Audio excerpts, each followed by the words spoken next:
Apple have just had an event in New York where they released a new MacBook Air, a new Mac Mini, and a new iPad Pro. And today I'm going to be saying a little bit on how I think these new computers will handle editing. Not so much the iPad Pro.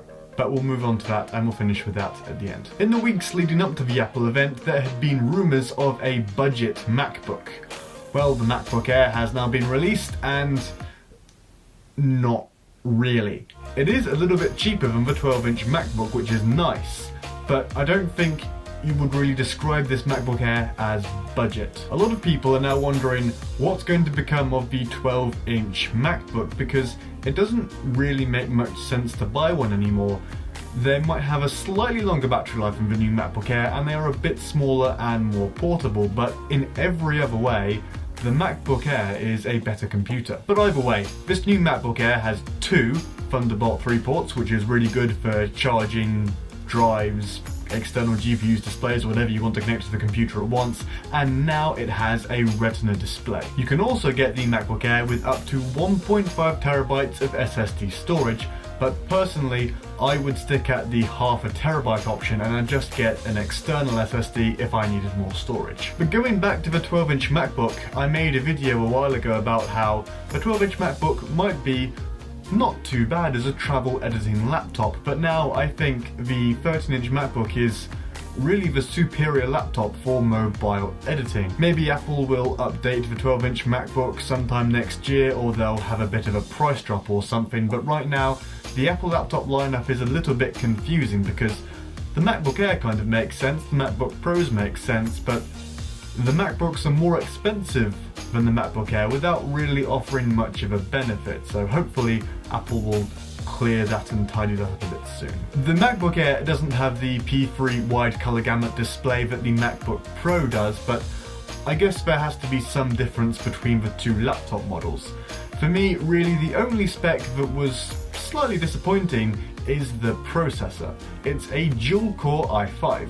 Now it is an 8th generation i5, so it will be pretty powerful, but there's no i7 option and there's no quad-core option like you have with the MacBook Pros. Still, for video editing, at least in Final Cut Pro X, I think the MacBook Air will be capable of doing 4K and maybe a bit of 4K RAW too. If you're prepared to sacrifice a bit of performance and the P3 Cinema gamut display, then the MacBook Air is a really good option compared to the 13-inch MacBook Pro. It's cheaper and it's a bit more portable too. Next up we have the Mac Mini, and this was quite an exciting update. You can have up to 64GB of RAM, although that might be user upgradable, so if that's the case you can just buy an 8GB version then upgrade in RAM as you feel like it. You can also get up to a 2TB SSD, but again I'd be tempted to get a smaller size and then store any excess files externally. And the most exciting spec, you can now get a 6-core i7. 6 cores, 12 threads in a computer that small is pretty impressive, even if you're not a particular fan of Apple. If you want a really small desktop computer, I think the Mac Mini might now be the king of that segment. It also has 4 Thunderbolt 3 ports, so again for external storage, for displays, for GPUs, Thunderbolt 3 ports are the way to go, and you can also spec it with 10GB Ethernet for an extra £90. That's not too bad when you consider that 10GB Ethernet cards are usually quite expensive, and you get all of this hardware in a very small, very quiet and very efficient package. Albeit it's an Apple product, so it's quite an expensive package, especially when you start maxing things out. Although, to be fair, I think it's not outrageously overpriced. I think you are getting what you pay for with the new Mac Mini. I think this new update allows the Mac Mini to serve 3 key roles. Number 1 is it's an entry-level desktop for people that don't want an iMac. If you want a bit more options with what displays you use, what accessories you use, then the Mac Mini is a great way to go. And if, as I said earlier, the RAM is user upgradable, that's something that I'm not sure if the iMacs still have. I know you used to be able to do it, but you can't do it in the iMac Pro, and I think Apple are slowly moving away from user upgradable hardware. I believe the Mac Mini is also a little bit cheaper than the 21-inch iMac, so it's got that going for it too. It's now one of the very few Mac computers you can buy that are under £1,000. The second role that the Mac Mini fulfills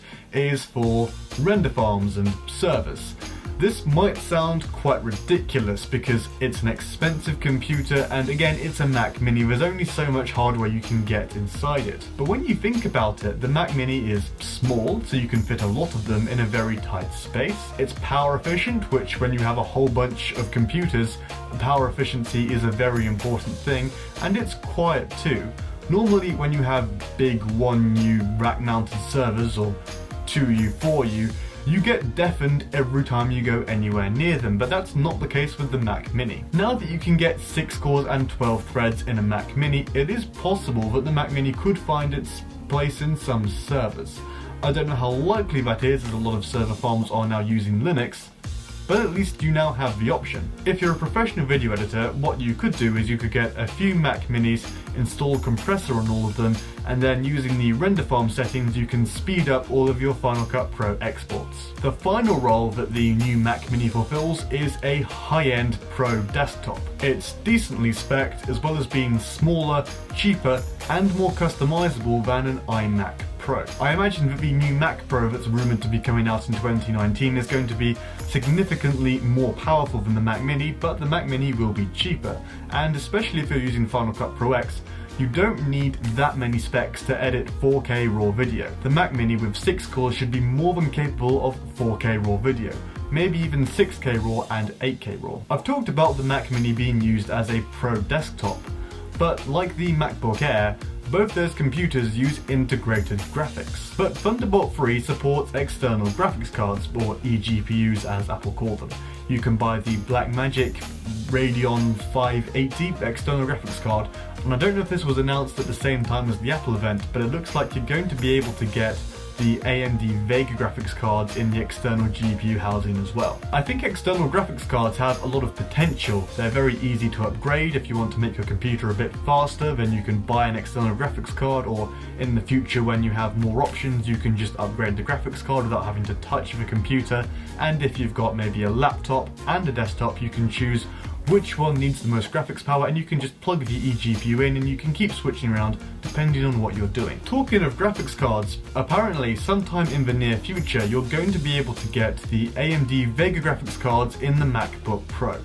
That's pretty exciting because I think it's the only laptop right now that will have AMD Vega graphics. And finally we finish with the new iPad Pro. Now this is hardly going to be a laptop replacement if you're a video editor, but with these new CPU and GPU improvements, the new iPad Pros are more powerful than most i7 equipped notebooks. And they now have a USB-C port which you can use to connect to a 5K monitor and other peripherals as well. None of this changes the fact that the iPad Pro is not ready to be a professional editing tool just yet. But if you give it a few years, I reckon it will be. For now though, in terms of how this affects me, I think I have 3 options. Option number 1 is to get a Mac Mini, and then I don't really know, maybe I get a laptop, maybe I get a refurbished laptop, I'm not sure, but with a 6-core Mac Mini and user upgradable RAM, that's a pretty decent desktop computer and it would be sufficient for my needs. If I were to buy a refurbished laptop, that's probably the only case in which I would get a 12-inch MacBook, because failing that, I would be buying a 13-inch MacBook Air. I think now that it is a better computer than the 12-inch MacBook, especially for video editing. It's more powerful, has more USB-C ports, and it's got a bigger screen. So I could get one of the new MacBook Airs, and then later on I can get an iMac Pro, a Mac Mini, or a new 2019 Mac Pro off next year. So that's the second option, and the final option is I could still get a MacBook Pro, then do some sort of desk setup, allowing it to be both a portable editing laptop and a desktop setup as well. I'm not sure which one I'm going to do yet. Kind of depends on if Apple releases any new stuff and how much money I get, because all of those setups are pretty expensive. I hope you enjoyed this video and that you found it useful. If you did, please consider leaving a like and subscribing so as not to miss any new videos. See you later.